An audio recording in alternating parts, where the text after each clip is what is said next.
द्वापर, जहां से दो पुर आरंभ हुए। जैसे कहा, ब्रह्मा का दिन समाप्त हुआ। सतयुग और त्रेतायुग ब्रह्मा का दिन है और ब्रह्मा की रात आरंभ हुई। तो रात जैसे आरंभ हुई तो जो सत्यता और एकता थी वो समाप्त हुई, और उस कारण से द्वापुर माना जहां से दो पुर आरंभ हुए, सत्य के साथ असत्य भी चलने लगा। द्वापुर यानी जहां से द्वैत भावना की प्रवेशता हुई। सतयुग और त्रेता युग को कहा जाता अद्वैतता का युग। द्वापर युग से द्वैत भावना की प्रवेशता। अब जब द्वैत भावना की प्रवेशता होगी तो मतभेद तो होगा ही, दुख शांति तो होगी ही, और इसीलिए भगवान से भी मांगना आरंभ कर दिया। हे प्रभु सुख दो, शांति दो, हे प्रभु। इस तरह से भगवान को पूजना आरंभ किया। परमात्मा का सत्य परिचय न होने कारण जो देवी देवताएं होकर के गए, उनके ही मंदिर बना करके उनकी पूजा करने लगे।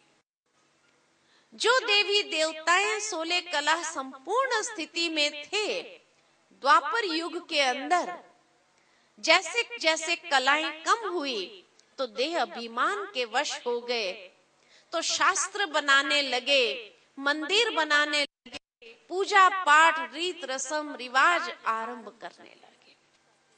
इस तरह से द्वापर युग के अंदर जब मतभेद दुख शांति आरंभ हुई तो परमात्मा को याद करना आरंभ किया। इसीलिए कहा जाता है, दुख में सिमरन सब करे, सुख में करे न कोई। अगर सुख में करे तो दुख का है।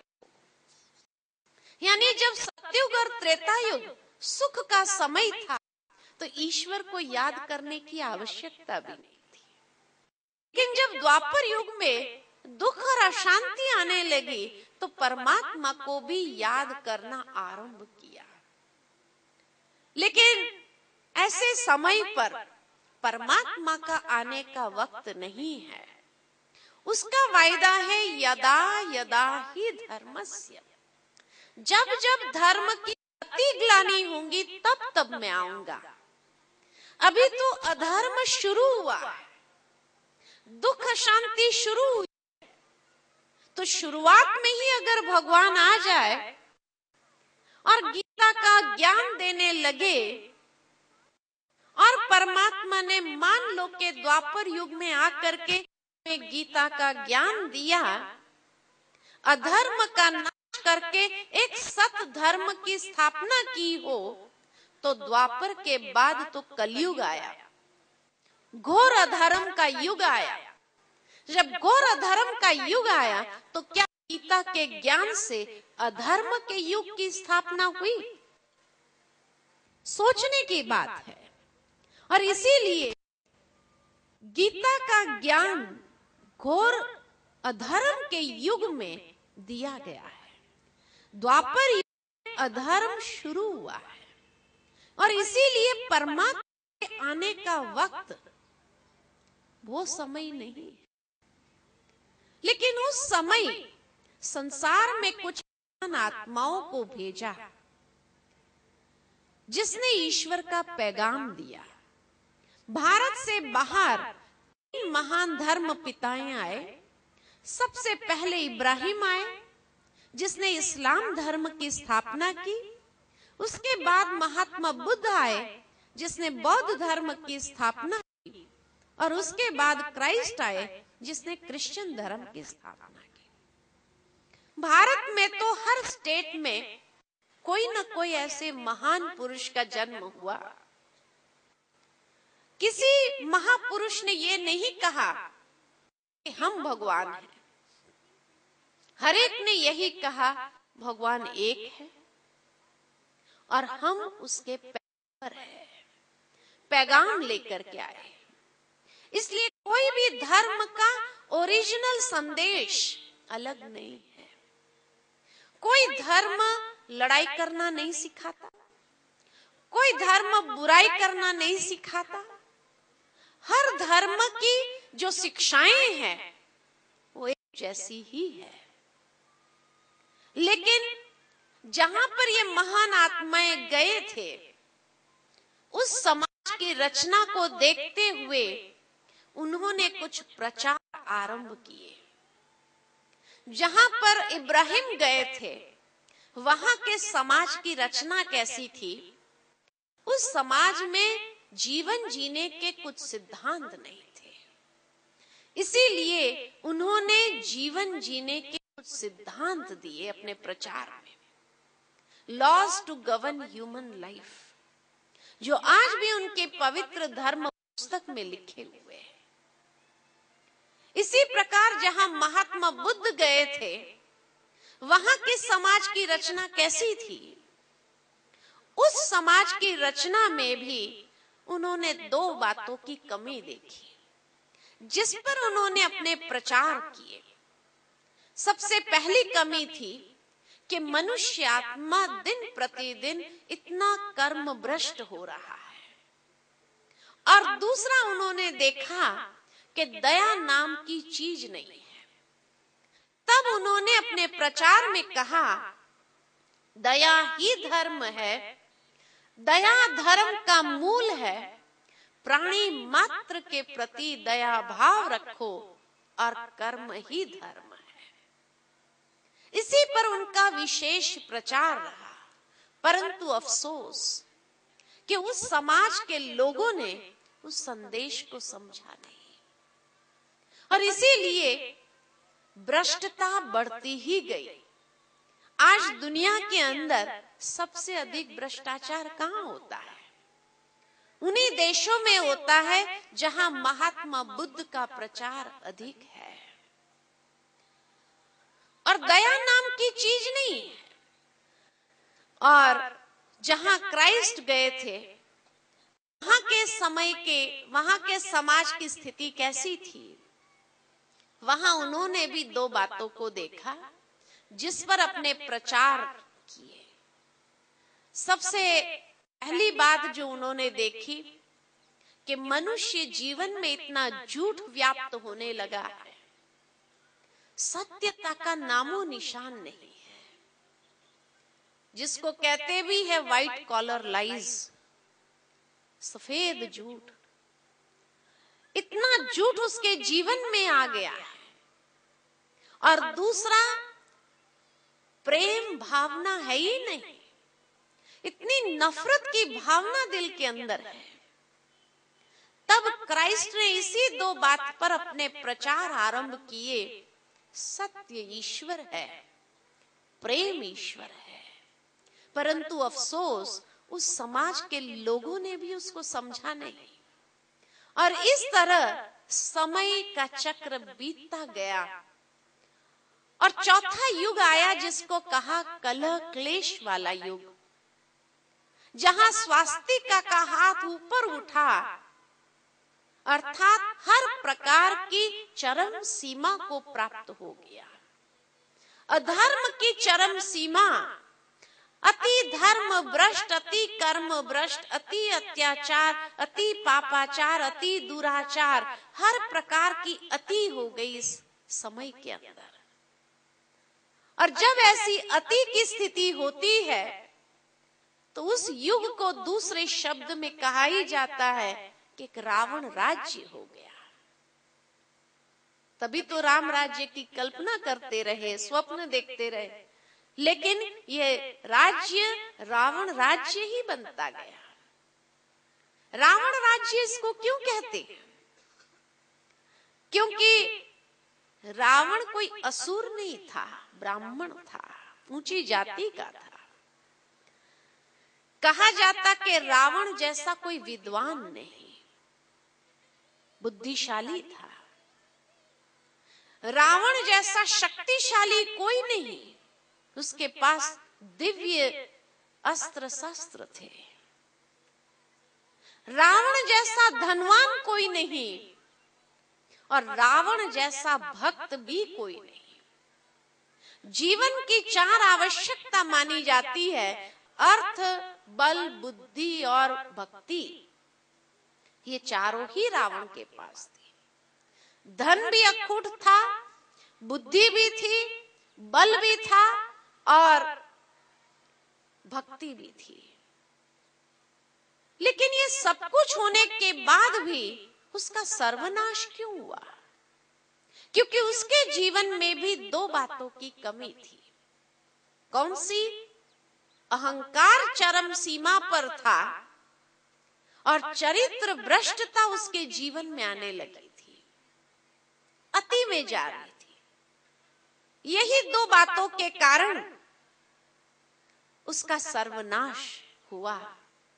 ठीक इसी प्रकार आज की दुनिया के अंदर भी देखा जाए तो सभी प्राणियों में उत्तम प्राणी मनुष्य प्राणी को माना जाता है, ऊंची जाति का है।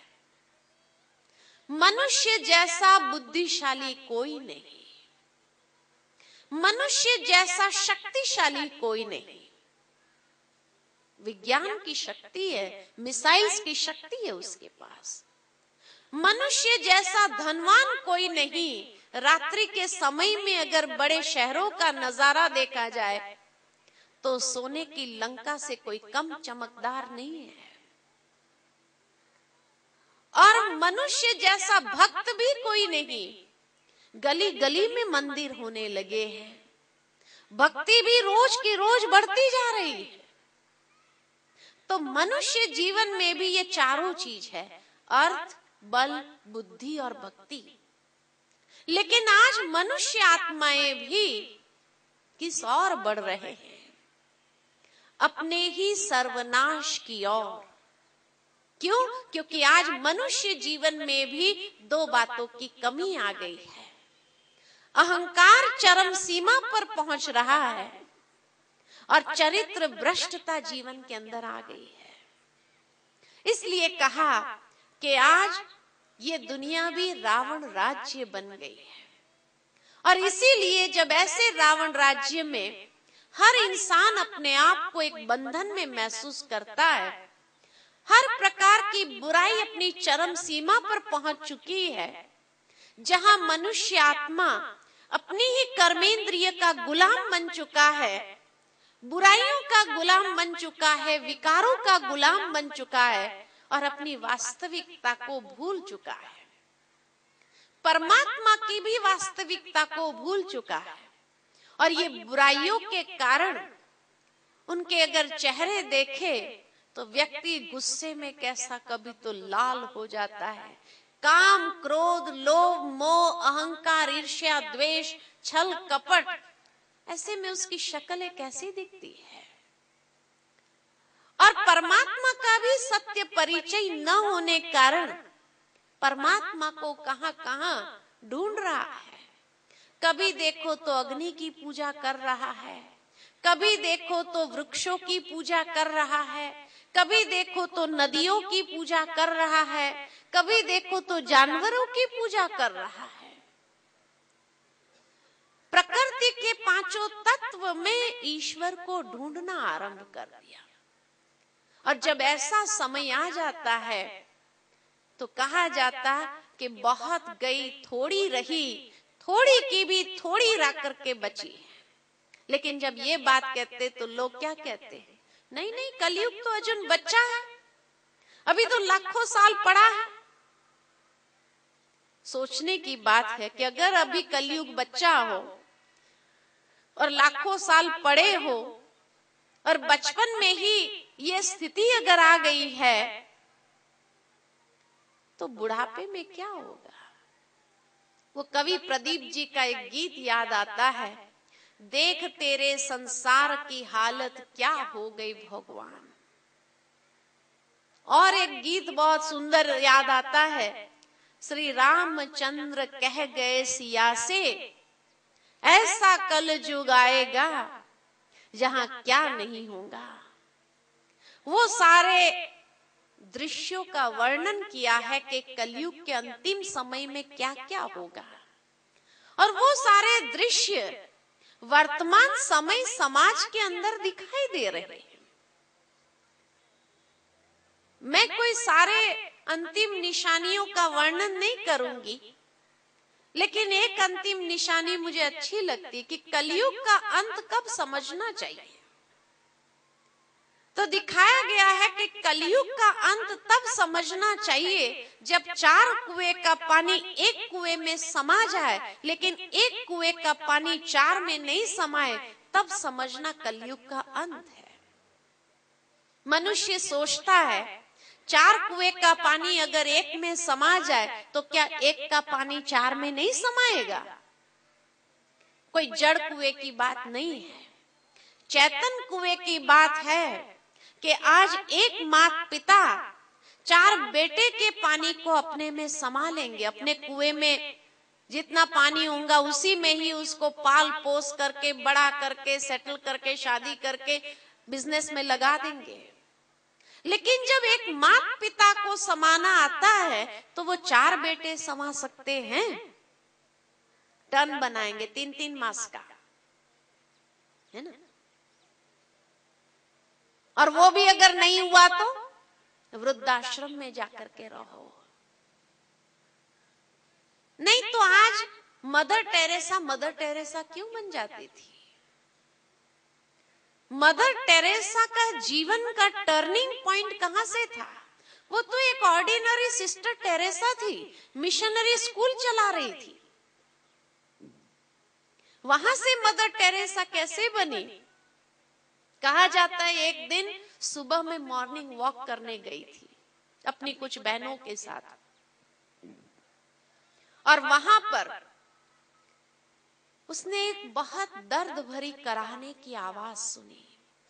चारों ओर देखा, कोई दिखाई नहीं दिया, लेकिन बड़ी दर्द भरी कराहने की आवाज थी।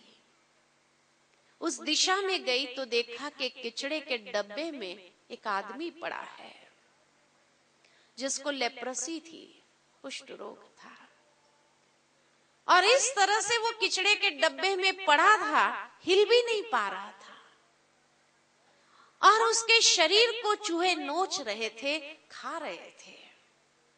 इसलिए दर्द से कराह रहा था और कोई उपाय नहीं था। मदर टेरेसा का हृदय विदीर्ण हो गया और उसने उस व्यक्ति को बाहर निकाला और पूछा, तो अंदर कैसे चला गया? तब वो व्यक्ति रोता हुआ कहता है, जिंदगी भर मैंने दुख देखा इस बीमारी के कारण, लेकिन आज मेरे बच्चे भी मेरे से तंग हो गए। कल रात को मेरा बेटा मुझे किचड़े के डब्बे में फेंक कर गया कि मर जा बुड्ढा, मरता भी नहीं है।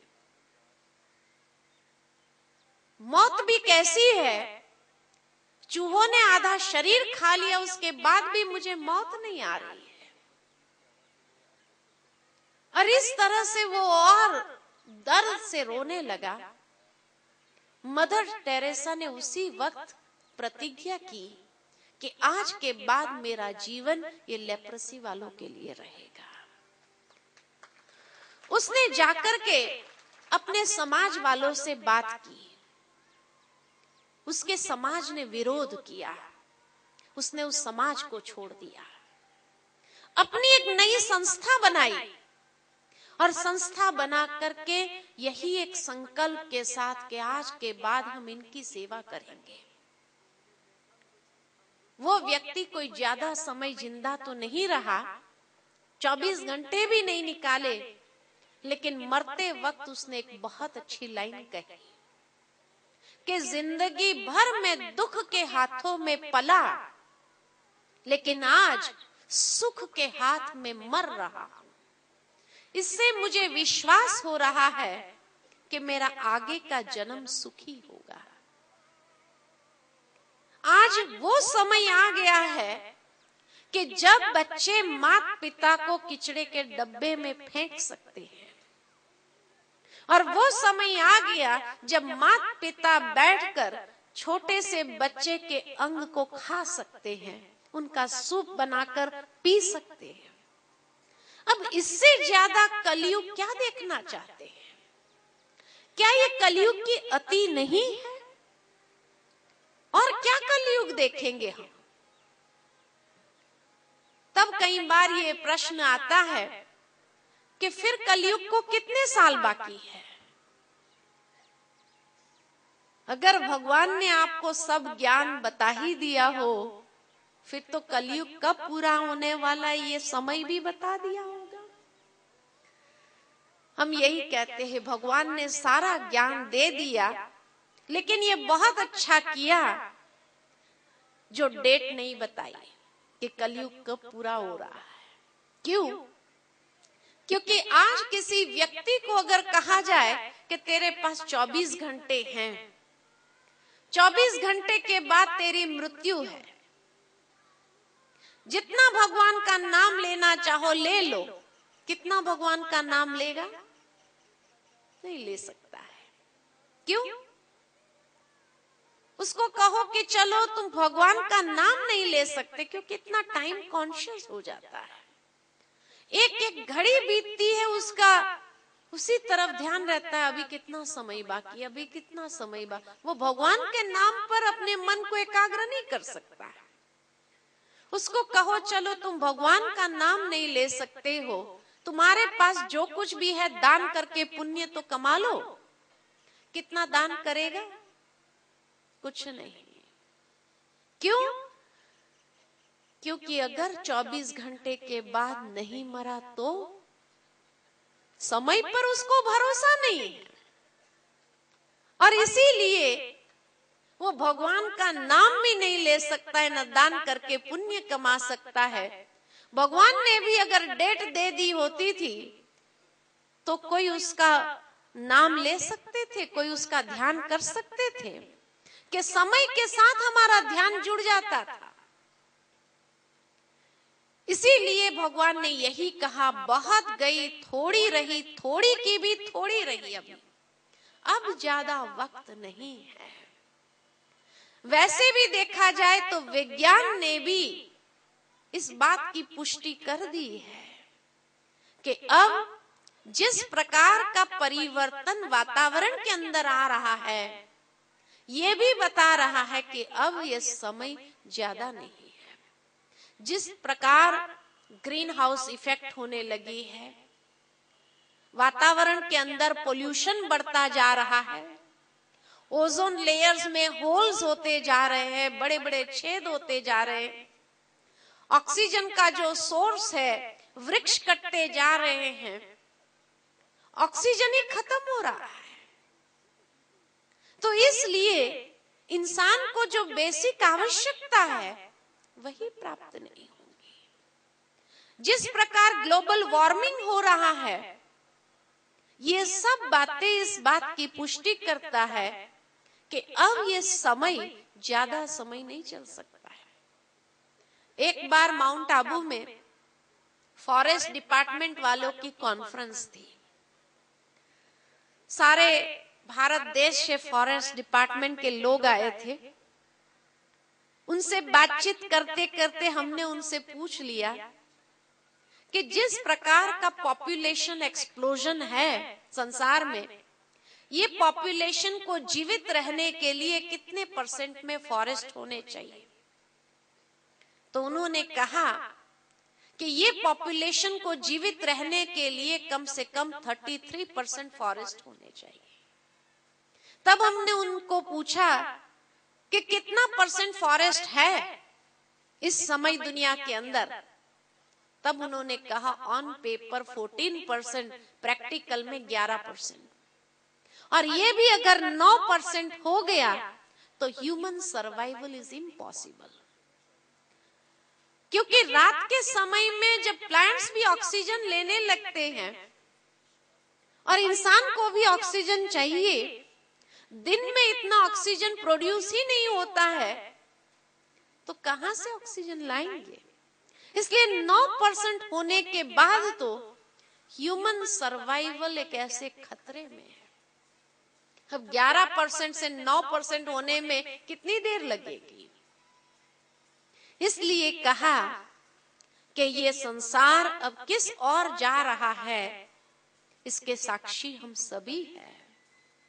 और उस कारण से जो प्रकृति के अंदर इम्बैलेंस आ गया है, असंतुलन आ गया है, जिस कारण बड़े से बड़े पैमाने पर भूकंप आ रहे हैं, ज्वालामुखियां फट रही है, चक्रवात तूफान आ रहे हैं, और सुनामी लहरें उठ रही है। जाति भेद, धर्म भेद, भाषा भेद के कारण जो खून की नदियां बहने लगी है, और जो मिसाइल्स बनाए हैं वो रखने के लिए तो नहीं बनाए हैं ना, उसका प्रयोग आज नहीं तो कल तो होना तो है ही है। और आज जब सारे मिसाइल्स कंप्यूटराइज कंट्रोल है, एक बटन दबाने की देरी पर आ गया है। सोचने की बात है, भले यूनाइटेड नेशंस, संयुक्त राष्ट्र संघ कितना भी देशों से ट्रीटी साइन करा ले कि विश्व युद्ध न हो, लेकिन कहा जाता है man proposes and God dispose. नर चाहत कुछ और, होवत कुछ और। क्योंकि ईश्वर की प्लानिंग में अब नई दुनिया आने वाली है, इसलिए ये पुरानी दुनिया में कब तक जीना चाहते हैं?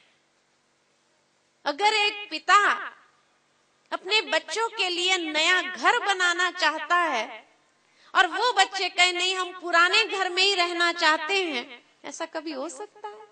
अब टूट फूटने वाला है, कभी भी छत सिर पे गिर सकती है, कब तक रहेंगे? इसलिए भगवान भी अपने बच्चों के लिए एक नई दुनिया बनाना चाहता है। तो अब ये पुरानी दुनिया को डिस्पोज तो करना ही पड़ेगा कि नहीं करना पड़ेगा? कि उसको ही पकड़ के रखना है कि इसमें ही रहना है? और इसीलिए जब कंप्यूटराइज कंट्रोल कर दिए हैं सारे मिसाइल्स को, तो कभी भी अगर कंप्यूटर में वायरस आ जाए तो क्या होगा?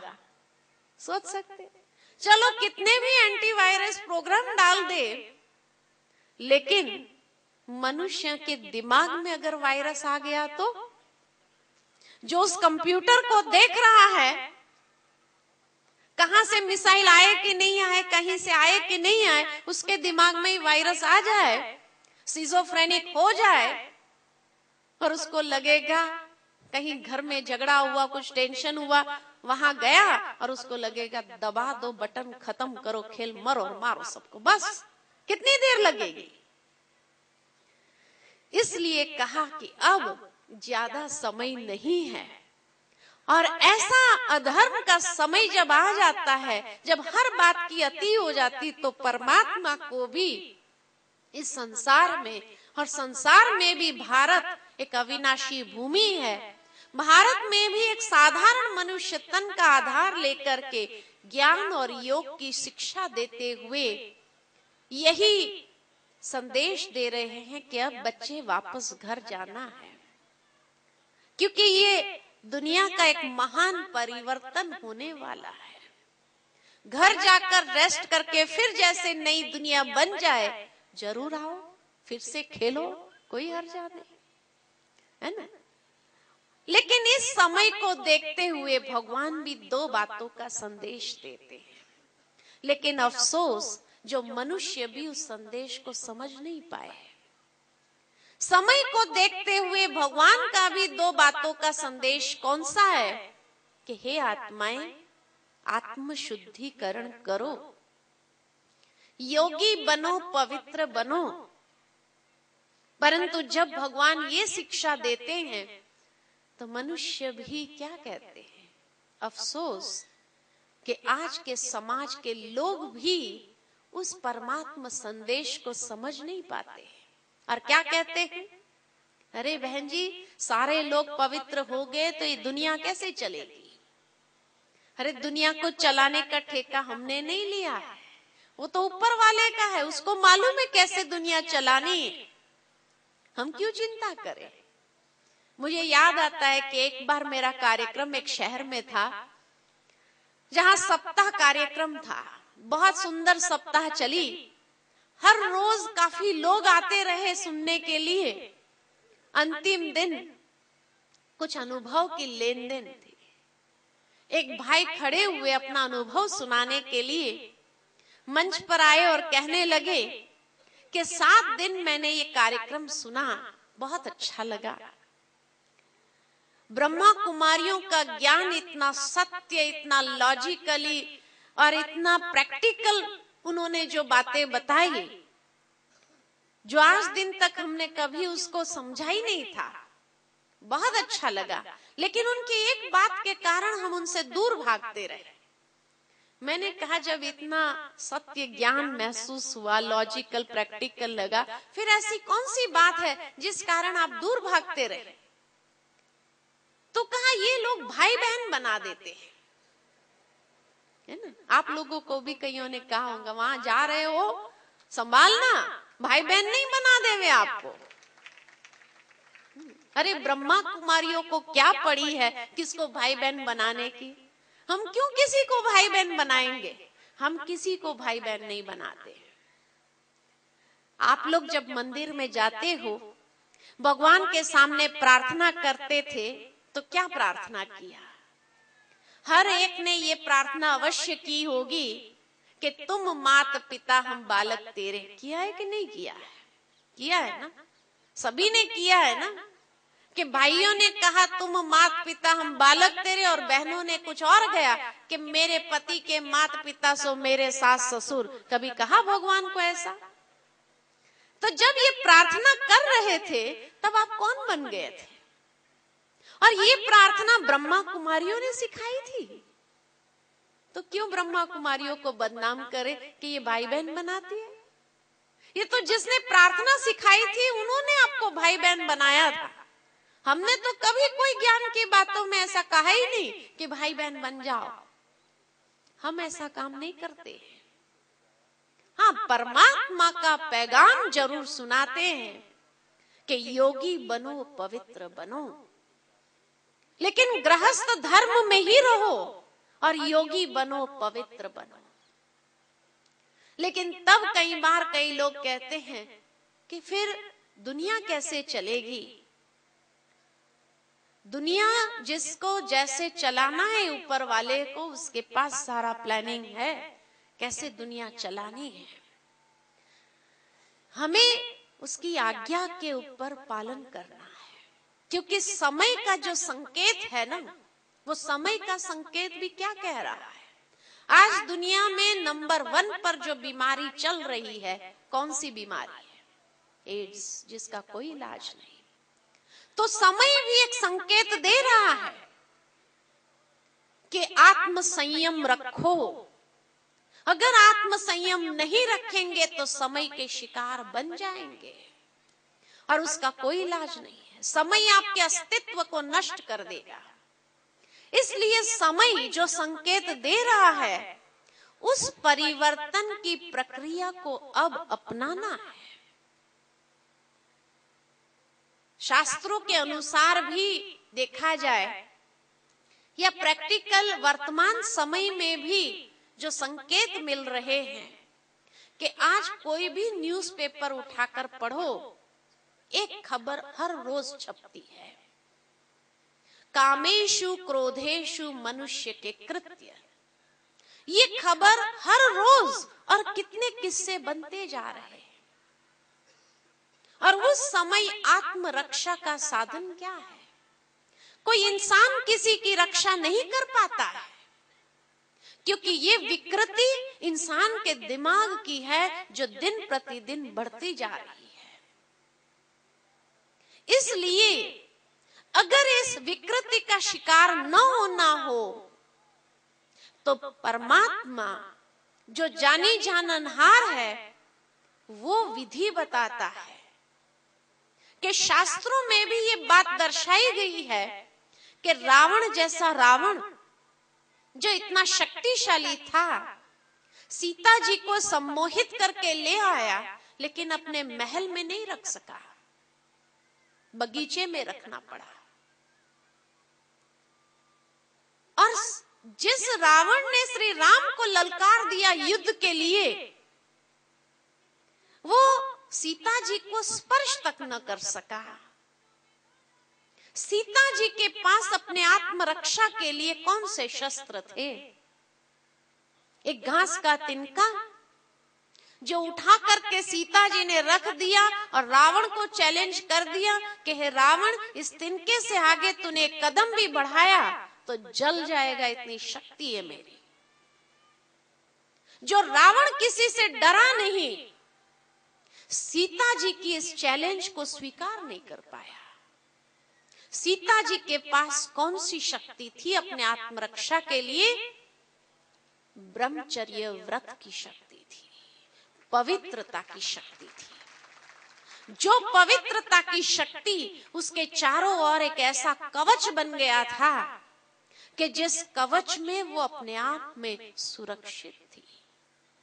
इसलिए आने वाला समय जहां ये विकृतियों का शिकार अनेक आत्माएं बनेगी, भगवान जो जानी जाननहार है वो उस विकृति से या शिकार होने से बचने की एक विधि बता रहे हैं कि अपनी पवित्रता की शक्ति से एक ऐसा कवच तैयार कर लो अपने आसपास जिसमें आप सुरक्षित रहेंगे, जिसमें कोई कामेशु क्रोधेशु, कोई रावण जैसे की भी हिम्मत नहीं होंगी आपको स्पर्श करने की। इसीलिए भगवान कहता है, क्योंकि भगवान जानी जाननहार है, वो हर आत्मा को मदद करना चाहता है, लेकिन वो परम पवित्र परमात्मा की मदद को स्वीकार करने के लिए पात्रता चाहिए। ये नहीं कि भगवान अपने बच्चों को शिकार होते देख सके, इसीलिए वो कह रहा है मानना न मानना आपके ऊपर है, लेकिन फिर भगवान को दोष नहीं देना कि हे प्रभु तुमने हमको ये विधि बताई क्यों नहीं थी। इसलिए कई बार कई लोग कहते हैं कि ब्रह्मा कुमारियां अपनी वृत्ति को सप्रेस करती है। नहीं, हम सप्रेस नहीं करते, हम बड़े समझदारी से इस आत्म संयम की शक्ति को अपनाए हुए हैं, क्योंकि सप्रेस करने में तो उसका उल्टा इफेक्ट्स आती है। हम लोग ने सप्रेस नहीं किया है, समझदारी से अपनाया है। कई लोग ये भी कह देते हैं ब्रह्मा कुमारियां किसी के हाथ का खाना नहीं खाती है, दूसरे को अछूत समझती है क्या? नहीं, अछूत समझने की बात नहीं है। आज समय को आप भी बहुत अच्छी तरह जान सकते हैं, और इसीलिए आपके घर में कोई पोता होता है, बेटा होता है, जब उसको स्कूल भेजते हैं तो क्या सिखा के भेजते हैं? कोई तुझे चॉकलेट दे, बिस्किट दे तो खा लेना चाहिए?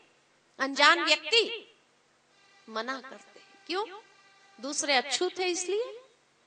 आप भी समय को बहुत अच्छी तरह जानते हो कि वर्तमान समय कैसा चल रहा है। तंत्र मंत्र और जंत्र का समय है। ऐसे समय में किसी को किसी से दुश्मनी निकालनी हो तो खिलाने में ही कुछ मिलाकर खिला देते हैं, जो वो व्यक्ति की बुद्धि ही खत्म हो जाती है। वो पागलों की तरह घूमता रहता है, कोई काम का नहीं होता है। कितने दुखी होते हो उस वक्त आप। और इसीलिए भगवान को भी तो अपने बच्चों से प्यार होगा, जैसे आपको अपने बच्चों की सुरक्षा का ख्याल रहता है, और इसलिए उसको मना करते कि कोई तुझे खाना दे तो नहीं लेना चाहिए, तो भगवान को भी तो अपने बच्चों से प्यार है ना। वो समय को अच्छी तरह जानता है और इसीलिए कहता है कि बच्चे ये समय में सुरक्षित रहने की यही विधि है। करना न करना आपके ऊपर है, उसमें कोई जबरदस्ती नहीं, लेकिन जो करेगा सो पाएगा, सुरक्षा को पाएगा। जो नहीं करेगा वो शिकार बनेगा। फिर भगवान को दोष नहीं देना। आजकल किसके ऊपर भरोसा रखा जाए?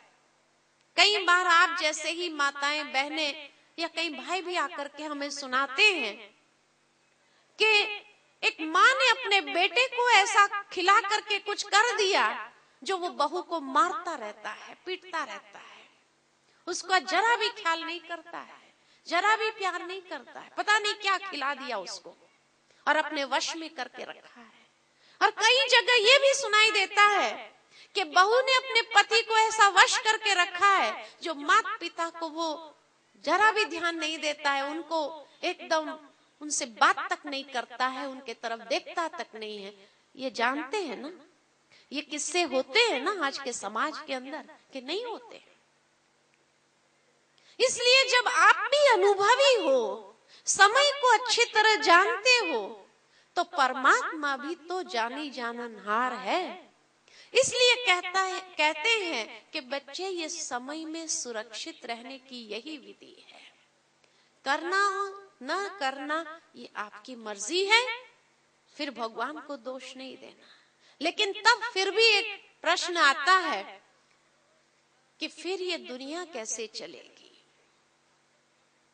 दुनिया को जिस तरह से चलाना है ऊपर वाले को, उसके पास विधि है, और वो भी उसने बताई है कि कौन सी विधि से चलाना है।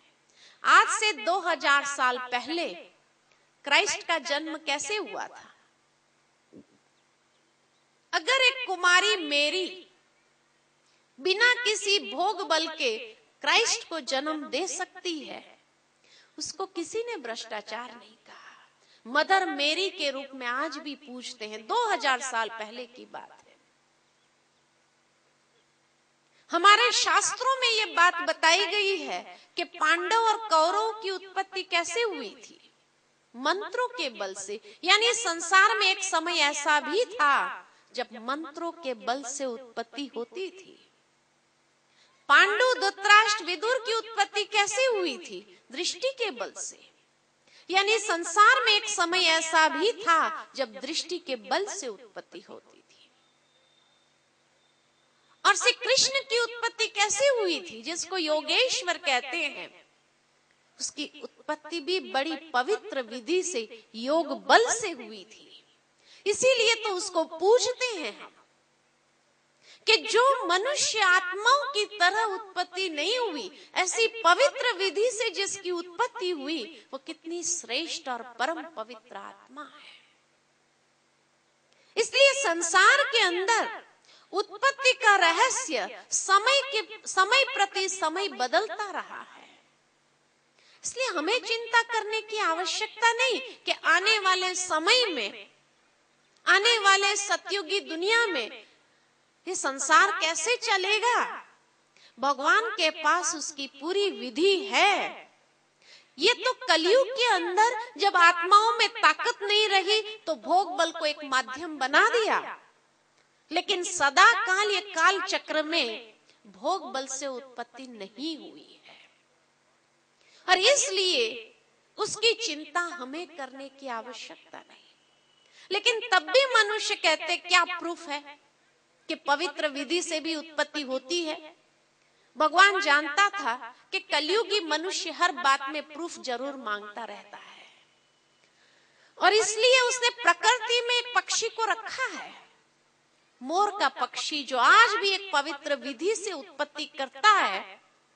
इसीलिए तो श्री कृष्ण के ताज में भी मोर का पंख सुशोभित है और किसी चिड़िया का पंख नहीं डाला है, क्योंकि पूरे काल चक्र में ये एक ही पक्षी ऐसा है जो पवित्र विधि से ही सदा उत्पत्ति करता रहा है।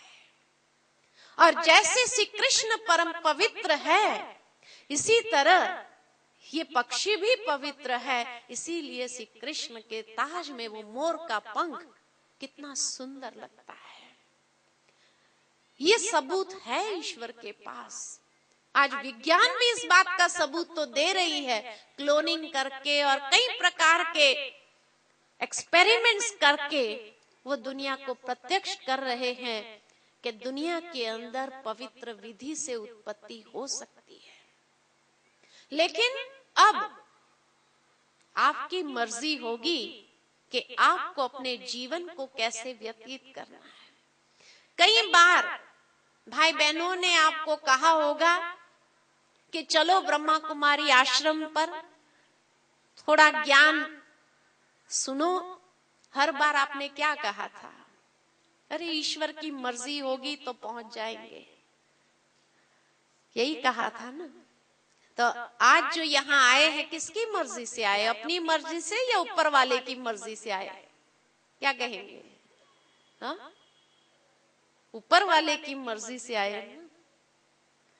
तो आज के बाद किसकी मर्जी पर चलेंगे? ऊपर वाले की या अपनी मर्जी पर चलेंगे? अब किस्मत आपके हाथ में है।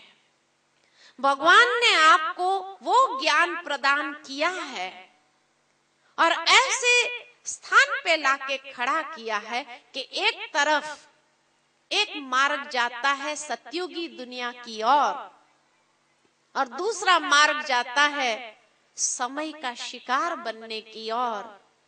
अब किस रास्ते पर जाना है ये आपकी मर्जी होगी। भगवान ने ला करके आपको समझ दे दी, अब उस समझ के आधार पर चलना न चलना ये आपकी मर्जी, इसमें भगवान की मर्जी नहीं है, क्योंकि हर इंसान को बुद्धि दी हुई है परमात्मा ने। इसलिए अब आपको फैसला करना होगा। इसलिए कहते हैं किस्मत आपके हाथ में। किस्मत, अब किस मत पर चलेंगे? ईश्वर की मत पर चल करके सतयुगी दुनिया में चलेंगे या दुनिया क्या कहेगी, लोग क्या कहेंगे, अड़ोसी पड़ोसी क्या कहेंगे, किस मत पर चलना है ये आपकी मर्जी, क्योंकि उसी से ही किस्मत बनेगी या किस्मत को लकीर लगाएंगे। फिर भगवान को ये नहीं कहना हे प्रभु तूने मेरी किस्मत ऐसे कैसे बनाई। भगवान कहता है किस्मत आपके हाथ में है, किस्मत बने या बिगड़े इसके लिए भगवान जिम्मेवार नहीं है। वो ज्ञान दे देता है, समझ देता है, किस्मत बनाना आपके हाथ में है। इसलिए भगवान को दोष नहीं देना। लेकिन आप सभी महान भाग्यशाली आत्माएं जरूर है, ये तो मैं कहूंगी। क्यों? ऐसे ही खुश नहीं कर रही हूं मैं। आप सभी महान भाग्यशाली इसलिए हो कि परमात्मा ने आपको चुना है। एक कहानी याद आती है जो अंत में सुनाना चाहती हूं कि एक बार नारद जी घूमते घूमते भगवान के पास पहुंच गए तो भगवान एक डायरी देख रहे थे। नारद जी ने पूछा भगवान क्या देख रहे हो? भगवान ने कहा ये मेरी खास डायरी है। बड़ी जिज्ञासावश नारद जी ने पूछा भगवान इस डायरी में ऐसा क्या लिखा है? तो भगवान ने कहा इसमें कुछ नाम लिखे हैं। किसके नाम लिखे हैं? तो भगवान ने कहा इसमें उनके नाम लिखे हैं जो भक्त मुझे बहुत याद करते हैं। नारद जी बड़े खुश हुए कि भगवान मेरा नाम तो सबसे पहला नंबर होगा, क्योंकि मेरे जितना तो कोई आपको याद नहीं करता है। भगवान भी मुस्कुराए और कहा हाँ तेरा नाम सबसे पहला नंबर, तेरे जितना तो कोई मुझे याद नहीं करता है। फिर भी नारद जी को तसल्ली नहीं हुई, कहा मैं डायरी देख सकता हूँ? कहा देख लो। अपना नाम पहला नंबर देख करके बड़ी खुशी हुई, आगे देखने लगा किस किस के नाम है, ढूंढने लगा इसमें हनुमान जी का नाम कहाँ है।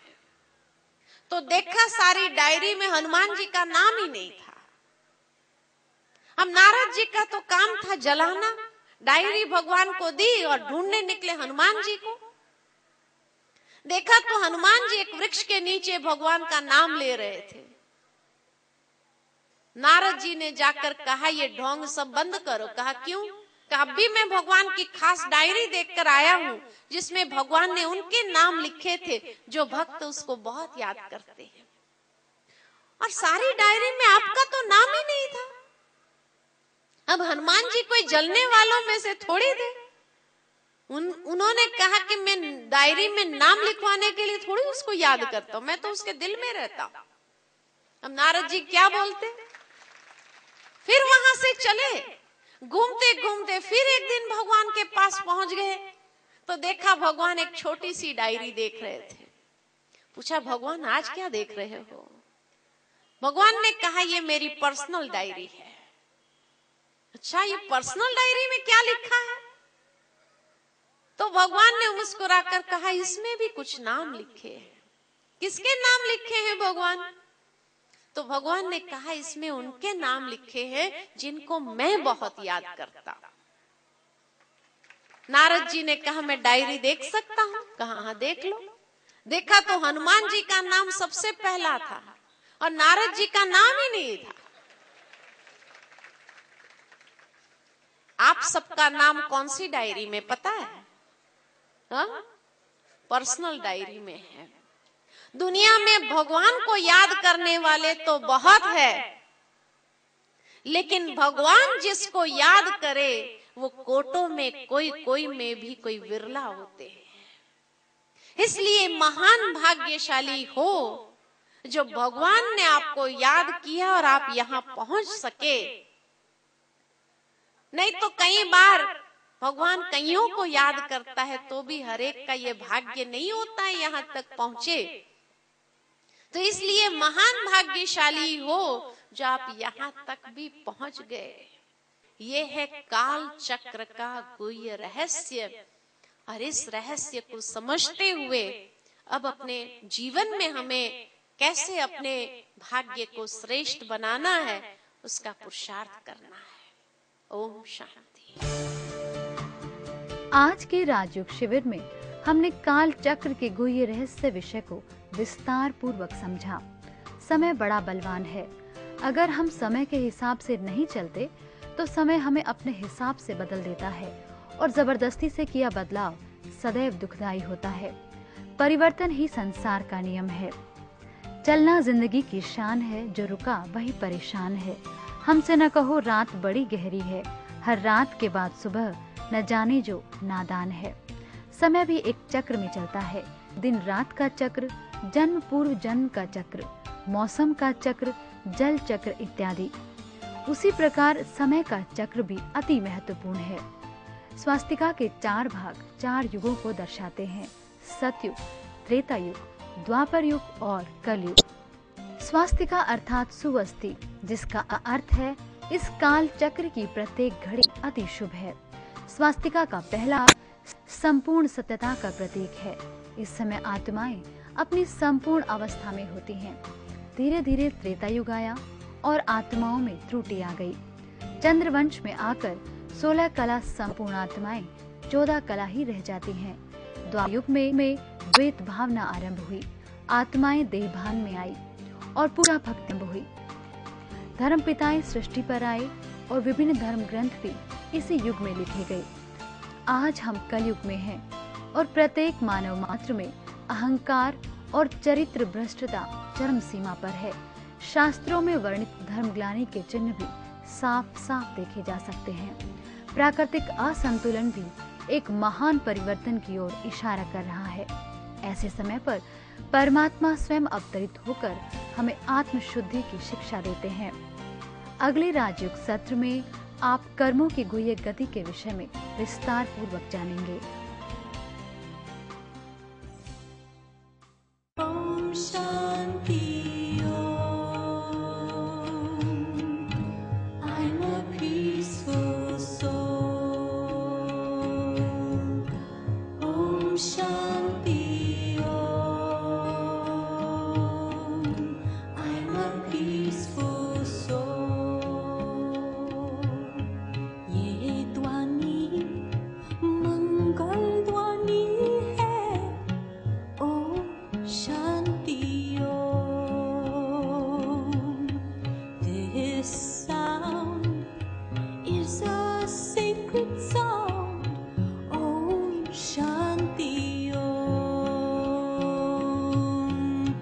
Om Shanti.